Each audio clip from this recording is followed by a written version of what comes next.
Hi, and welcome to the latest in our Sustainable Futures career conversations with my guest today, Dr Shamir Ghumra.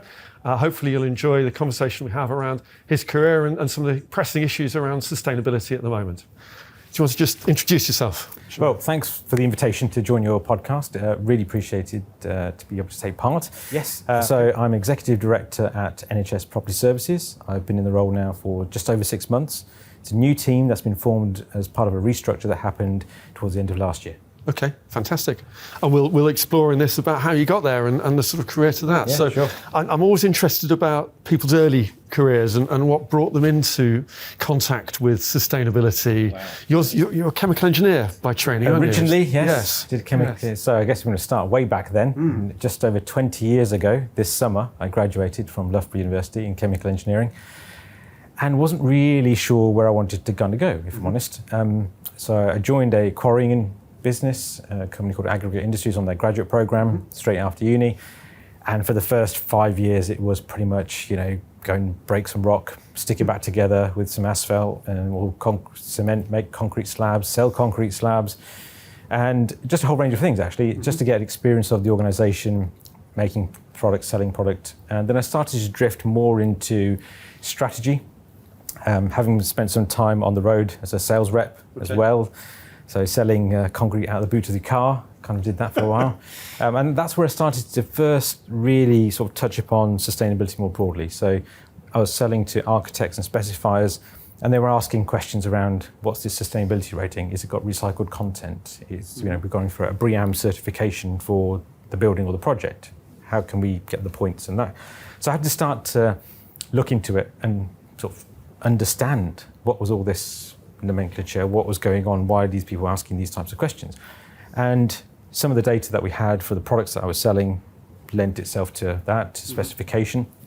And that was really my sort of real first touch point. Then I started to drift from concrete into things beneath the concrete, so sustainable drainage systems and block paving and things like that, all very glamorous, as you can imagine. And then it was at that point I thought, wow, this is something I'm learning quite a lot about. And when you amongst the sales reps, because I'd learned more about it, then they all often used to come to me to ask more about it, and it just kind of snowballed from there. And I guess the time after that, I moved into our corporate function around strategy development for the organisation at the time, which was UK and US centric. And after a bit of time in that, it probably wasn't really the right role for me. So early 2008, I was in the strategy function. I wasn't very happy, if I'm honest, and I started to feel quite down, to the point that I got very ill. And I essentially collapsed. At one point in time, went to Morrison's one night, came back, tightness in my chest, real sort of sharp pains, not in a good place at all. And that was at night. Then the next morning, went to the doctors, collapsed at the surgery, ambulance, hospital, lots of things in between.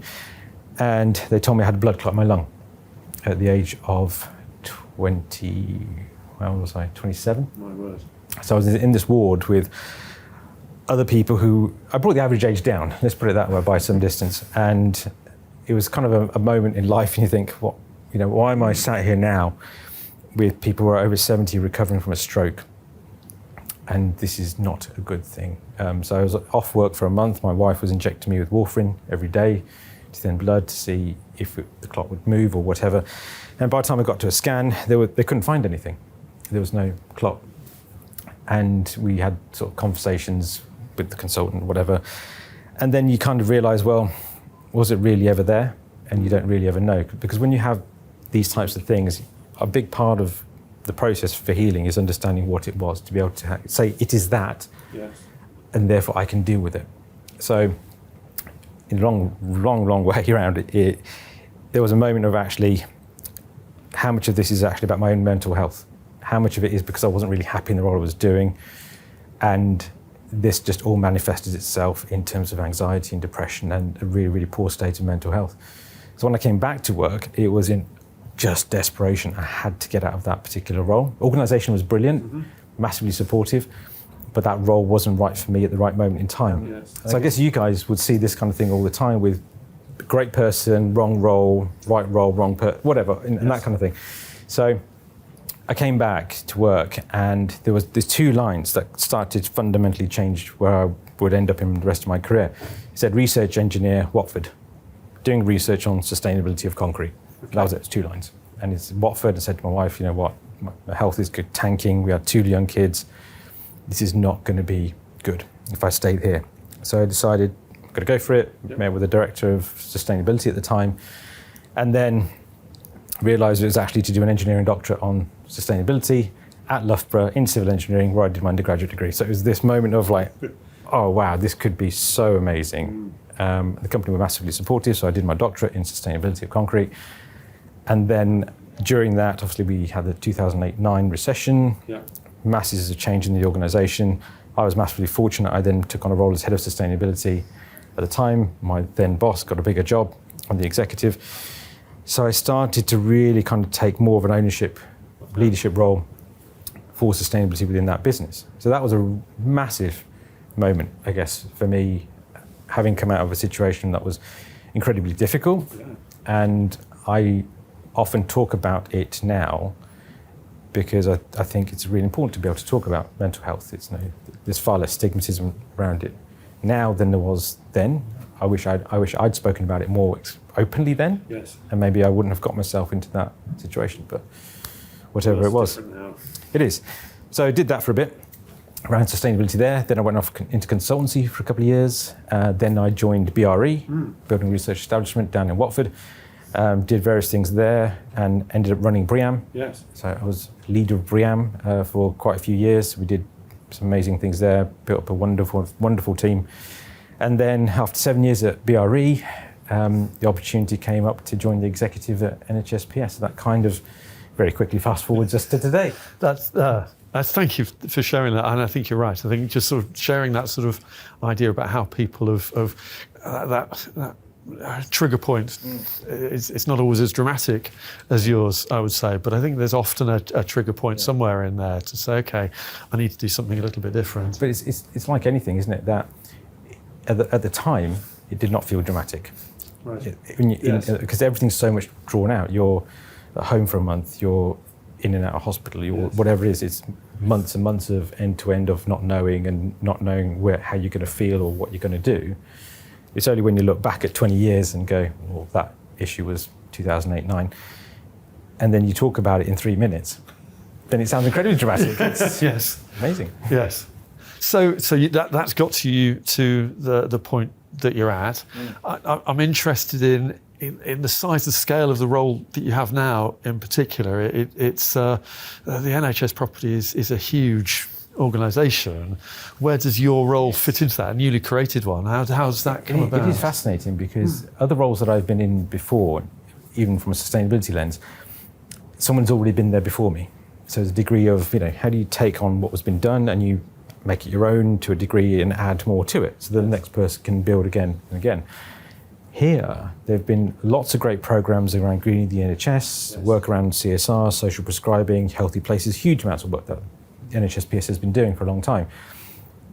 But actually, what I'm here to do is give it a strategic kind of wrapper and draw in lots of these components. So NHS PS is 10 years old as an organisation. The NHS is 75 years old, so we were sort of spun out of that 10 years ago. So we've got about 3,000 properties across England. That represents about 12% of the entire portfolio of all NHS buildings, which is lots of trusts and other things in there as well. So we've got a reasonable chunk of it, and like many portfolio owners, we've got a range of assets, some new, lots in the middle, some very, very old, and each bring with them their own sort of dynamic and challenges around how you can make those assets better, not just from a fabric and efficiency point of view, which is clearly important, but when we look at the system benefit.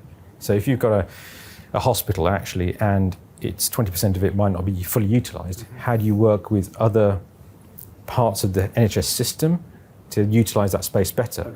How can you help patients who may not need to be in the beds for as long, but if there's a means to help social care or another charity that might specialise, or a dialysis treatment system or whatever it might be, how can we start to sort sort of aggregate system-wide benefit. And that's a really exciting thing for me in this role, is how do we put a wrapper around these broader areas that I've got responsibility for, but also have touch points across procurement, health and safety, healthy places, the culture, inclusion programs that we run, and just kind of position that as a wider strategic opportunity for what we're able to do, I think.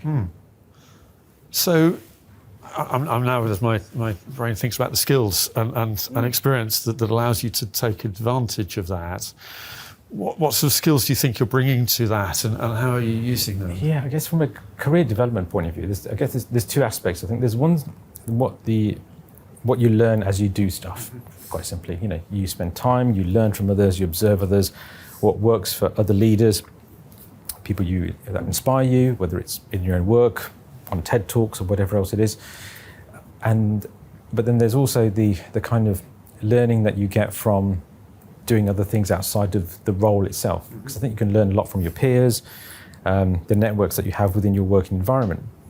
But I took an active decision probably about 6 years ago to really try and develop my sort of non-exec experience as well. So I just started off small with a multi-academy trust. I was like a governor at a school, and surprisingly, I knew a reasonable amount about stuff because I did go to school, but it was how similar, it was almost like an SME. It was a small business, and you've got a board, and yes, there are people there who have been lifelong educators who are part of the education system, and then me who did concrete.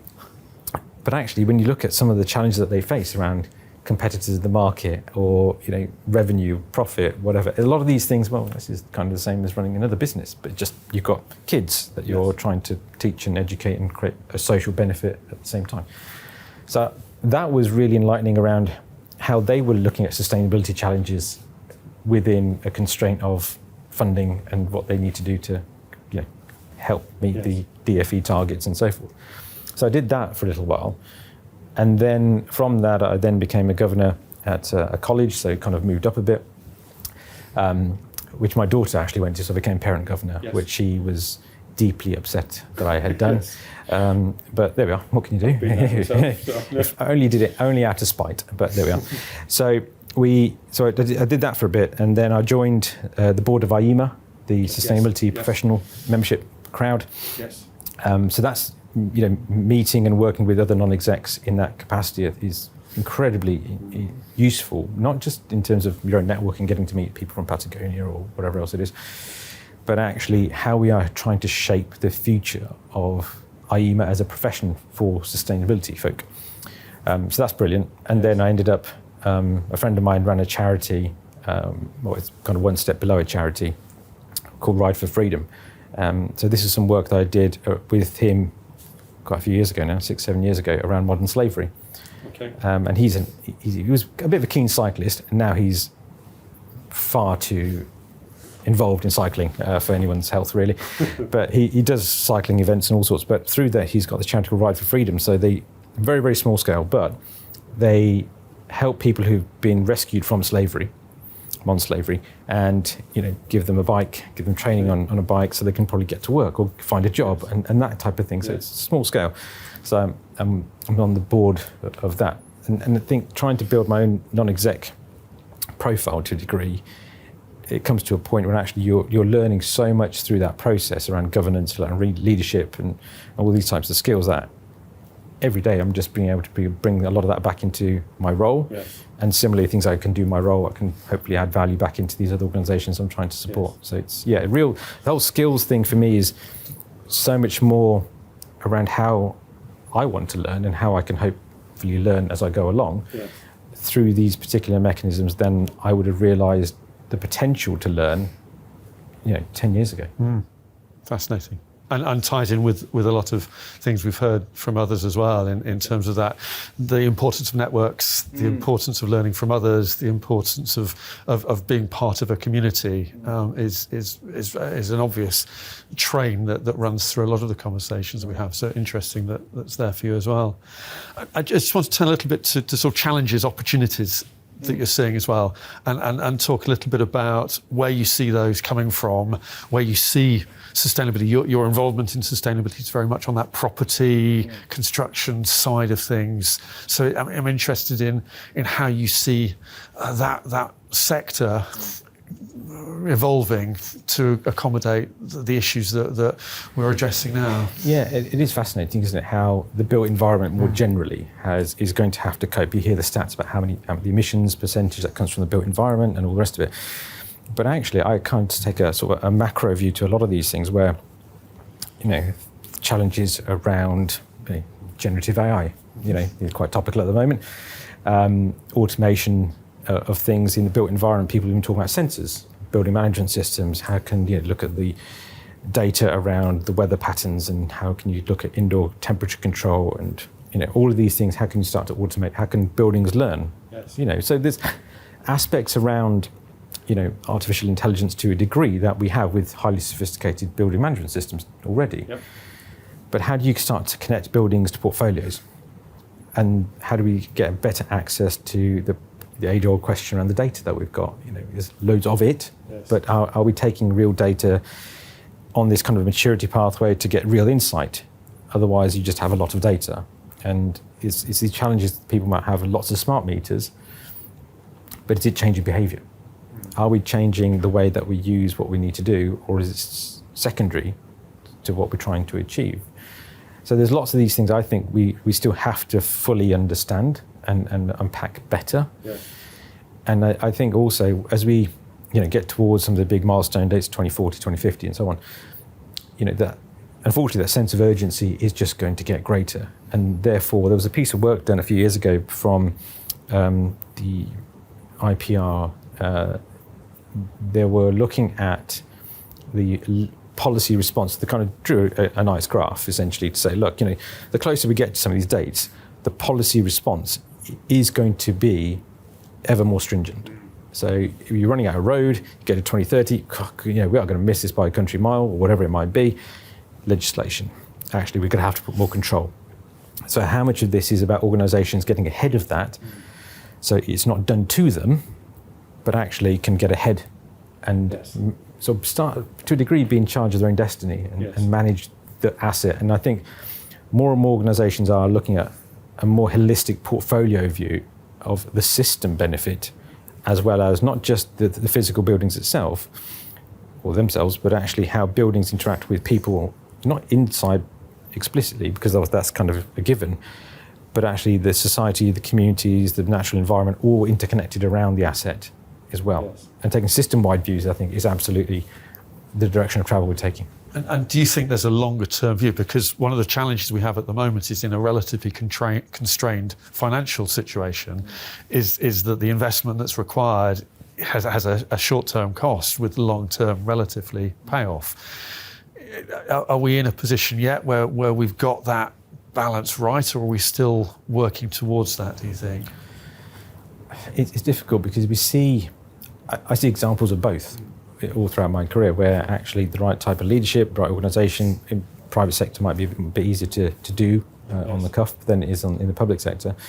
But there's still things that we've been able to do, and the teams have done in NHS PS before I arrived, so I can't take any credit for it, that they were doing with those similar constraints around funding. What we have got to get better at doing is being more articulate and focused around prioritisation of what we can do. Because some of those longer term things, particularly in a political cycle, you've got spending reviews, you've got particular capital restraints that you have in the public sector, and we have to make the biggest impact we possibly can with a finite amount of funding. Yes. And within that context, the public sector decarbonisation scheme has been, there's a significant amount of investment there. Have you seen that being a positive benefit? Oh, I mean, it's massively positive, but I think this came up in one of my other ventures, as it were, and organisations, the doors opened on the last time the funding cycle was open for that programme, and within day and a half, yes. It was gone.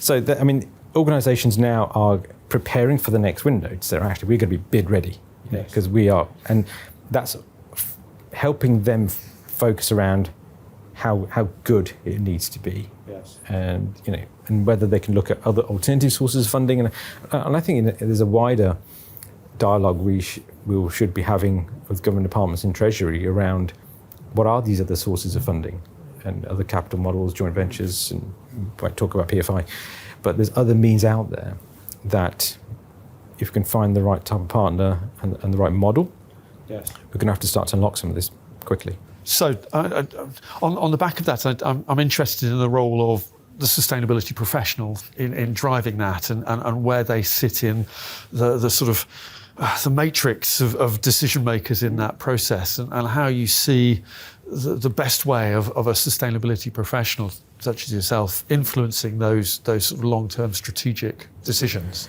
I mean, that's a really, really interesting point, actually, because this came up in one of our conversations at IEMA, actually, about how are we positioning the profession and what does it mean to be a sustainability professional, really, as well. So whether you're chartered or a fellow of IEMA would be great. There's a contingent of people there that do that.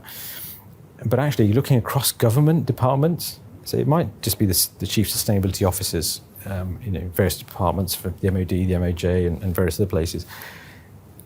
Great, so we could all come together, and some of that work we're trying to do across government now around those bigger ticket items. How do we galvanise effort across government to do that?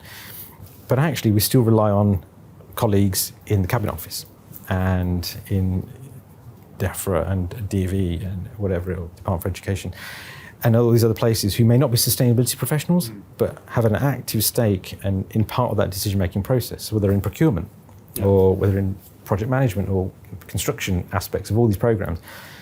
So I think we've got to start to extend the reach of what it means to be a sustainability professional, and how does that create a join with other professions. Yes. So if you're a surveyor, well, that's lovely, or you're a chartered building engineer or CIBSE certified or whatever. Okay, wonderful, but there are components that then get added on to their programs of study or professional membership, whatever it might be. And I think we've got a bigger job to kind of create a join between what is not sustainability over here and you're an engineer, and it can't be a binary choice, can it? To say, I'm an engineer and I've done a bit of sustainability, so I kind of get it. Yeah. We've got to start to integrate more of these things into the other professions. And I think there's something actively we're talking to within IEMA around how do we forge those relationships to allow that kind of collaboration to happen. Acting as the catalyst. Yeah, because it can't just be the 20-odd thousand members of IEMA. That it can't. No. Well, there's still a load more people out there, quite frankly, in the world who actively need to take part. Yes. And whatever their component of that decision-making journey might be, or a customer journey, or whatever you want to describe it as, everybody has a significant role to play within that process. And doesn't mean everybody has to become a sustainability professional, not necessarily, but everybody needs to have a degree of sustainability competence sort of baked into what they're trying to do. Whether we call it whatever you want to call it, give it a badge or not give it a badge, I'm less precious about that. I think it's that realization that actually every part has got to aggregate up to be able to create the outcome that we need. Yes. Just starting to bring it to a conclusion. And I'm just interested and recognising that there's lots of different elements of what one could call sustainability and a sustainability career. But I'm interested if there are any snippets that you've got to say, okay, if for somebody coming into this now who's looking to create a really valuable career within sustainability, are there any snippets that you would pass on? I would say, it's getting very philosophical now, I would probably say be true to yourself, because sustainability is such a broad church of things. Some people come into it with a really clear view of the bigger agenda is the climate. I will focus on the climate, and that's no bad thing. Clearly, we need people to do that. But sustainability is vast, whether in finance or legal, professional, whatever aspect it is. And I say to anybody that if the social dimension or is more who you are and what you genuinely care about, particularly early on in your career, just forge ahead in that space. It's still part of the sustainability envelope, but because if you do that, you will excel far quicker You create more of an impact because that... And enjoy it more. You will, and you'll be happy, hopefully. But then you can become an expert in that kind of field. And then there's always this fork, isn't there, where do you continue to be a subject matter expert in that space? Or do you start to add on other specialisms to your portfolio?